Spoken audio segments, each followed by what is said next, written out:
Are we going live? Oh, we live! We live! So we're gonna jump right in. Welcome back. We got a couple of segments we're gonna get through, and we have some sections brought to you live and direct from our fans. And so we want to address those concerns and those questions that our fans have for us. So what was the first one? So the first thing that we're going to talk about is a couple's tip brought to you by one of our loyal fans, John. So what do we do about our morning routine? So let me just tell you, before William and I got married, I woke up at 4:30 every morning for school. And our first day being married, and it was a school day. And when we got back from our honeymoon, and I woke up at 4:30, and I noticed William woke up at 4:30. I was like, "What are you doing?" And I said, "We don't have to wake up at the same time." It was great that morning. Mm-hmm. We, it's biblical that it's important to wake up early. And so it gives us an opportunity to do a lot of things in the morning, but there was just something about waking up at the same time. So that was the last time I woke up at 4:30. Well, I don't know about the last time. There was maybe some other moments as well, but it definitely eventually trickled off to a point where she never woke up with me. And maybe sometimes on weekends perhaps, but definitely not during the work week. And she would only wake up seemingly after I cooked breakfast. Hey, Zilly. I don't know. Yeah, Zilly, right? Hey, I don't know who you are, but hey, you know Zilly? They saying what's up. All right. And so, so I started waking up when breakfast was ready. Right. It was just convenient that way. I kept falling off of the whole 4:30 sometimes, but mostly just anytime before 5. And then try to do my best to get, chores done, like Pimienta, our dog, who's biting my hand at the moment, trying to keep her occupied. So couples tip number 1, wake up at different times, but make sure they're both early so that you are able to relax in the morning, enjoy your morning, and get ready and not conflict when it comes to going to the bathroom or getting in the shower or whatever. So that's the biggest thing. How we stay successful is just by making sure that we don't do things at the same time. The thing that we still are struggling with is just trying to figure out what does it look like to have like our personal study versus like studying together in the morning. And so sometimes if I wake up a little bit earlier, I'll stay in my bed and I will like read the word there. So I get my alone time. We are still trugging along in Genesis. Almost done, last chapter. We're on the last chapter. And so oftentimes we'll separately read that. William has his own study that he does going through the Bible. And then in the evening, we'll talk about our Genesis or our Bible chapter that we're on at the same time. So that is our recommendation for morning routine. Right. Just recommend knowing what you do, who you are, how much time you need, how much time you can take. And, I would just recommend not waking up for your job. Right. So I wake up for myself and I know how much time I need in the morning. I wake up for my wife. And I know what I need to do to support her. And so it definitely could be a drain in the morning sometimes. You're not looking forward to waking up. If you're just waking up to work, and how much time you need for yourself and not just for your responsibilities. Okay. So thing number 2. So the second thing, this is also a viewer request from good old Frederick. He said, you guys should do movie reviews. So we've seen a lot of movies.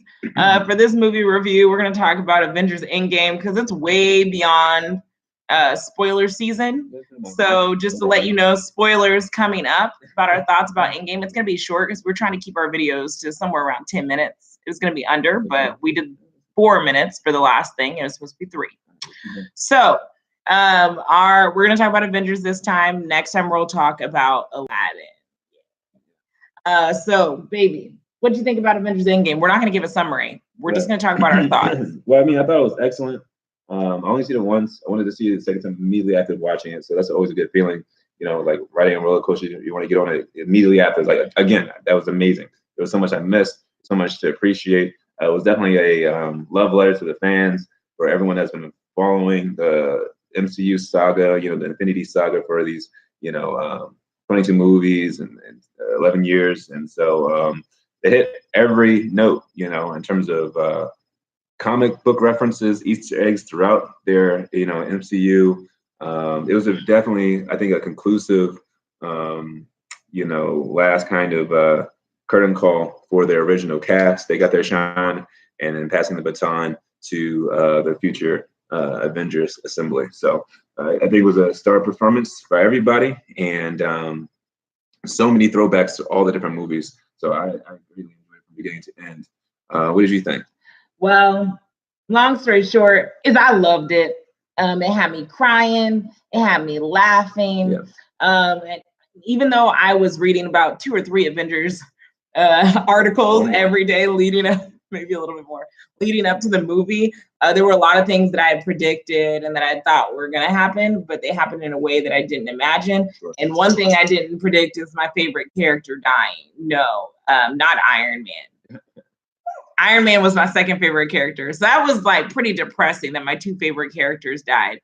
However, my heart just like was so wrapped up in the storylines of every single character that was involved in the movie. And I feel like they did a good job for their fans, and people who don't like it are just haters. Well, I don't know if anyone doesn't like it, but no, there's people who don't like it. Well, I think the conversation might be, was Infinity War better or Endgame better? It's hard to say.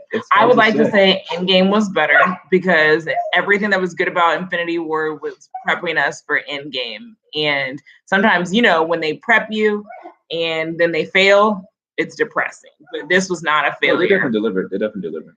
So anyways, that's what we thought about the movie. Our last thing that we're going to talk about Okay. is last Sunday, we told you guys that we are trying out churches. Mm. And even though we love our church home, we don't know what the Lord is calling us to, or what body the Lord is calling us to as a married couple. And so today we went to Vineyard, the North Campus. It was north, like up there, airport situation, airport, Smithville, somewhere in between those two. So it was north of Kansas City. And when I walked in, I was kind of nervous. Not gonna lie, because I saw a coffee shop, but the pastries were $1, and that was awesome. Right. So I imagine, even though there's a coffee shop, which we're not necessarily used to at our local church experience, a couple of things. I had a feeling it'd be way cheaper than getting coffee or those kind of pastries at Starbucks. Than Starbucks or another competitor. And then also, it's kind of a somewhat a good idea from a business standpoint to have kind of that kind of system in place for revenue so that you can continue to provide different services. And let me tell you, when we met with the connection team, the connection pastor, there's a lot of different programs and ways to get plugged in. And so you can only kind of finance those things through the the giving of people that give, as well as buy at the coffee shop. So I was okay with that. So it was a lot of fun. I would say that when we walked in, we were a little late, but no one made us feel badly about it. And also, worship was still going on. It was a decent amount of time of worship. I thought it was over, but then we worshiped with communion, and we worshiped after communion, and we worshiped at the end. It was just all good and worshipful. And I felt as though I was able to be free, even though people around us weren't necessarily raising their hands or moving. But I was able to feel as though I could do those things freely and liberally and not be judged. Now, I must say, someone did come up to me and talk about the way that I worship. Well, that's normal. Twice. When you're not used to those kind of experiences in your church context, when someone, because it wasn't negative. It wasn't negative, no, but it's often the case when worship is usually a performance versus interactive or participatory. Then people will comment, "Oh, I like your worship," which is So I'm like.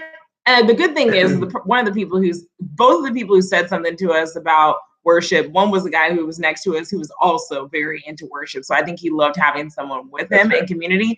And then the other one was the worship leader. Don't know how she saw us. I guess the lights were not that bright, but she was, black front and center. It happens. But it must have been, it was like a solidarity thing. Like, it was awesome. I loved worshiping with you guys because, she's up there giving it all to Jesus. And sometimes maybe she might feel alone in that. And so The last thing that I would say that was really cool, aside from the fact that we went through James, there was an introduction. And the pastor giving the talk went to seminary with William. But what was really cool was after church, how the man who said something about, how I worship, he invited William to a men's group. I was like, you just met this man and y'all have 4 services and you are out here inviting. That's sweet. And so Vineyard Church, you get our A+ approval for being welcoming and loving, and just like there were people coming up to us all over the place. And I know it was the 9 a.m. service, but I just felt appreciated and that we were seen. So thank you. Great. Really enjoyed it. I think that was all the topics. Was there anything else we want to sign off with? Bible verse or anything? Well, I think we're good. All right. Well, until next time, definitely leave your comments below if you have a question or anything you want us to speak about, whether it be a movie review or anything you want us to share about our own personal life, all for it. So, yes, definitely hit that like and subscribe, and we're out. #BlackLove. Black love.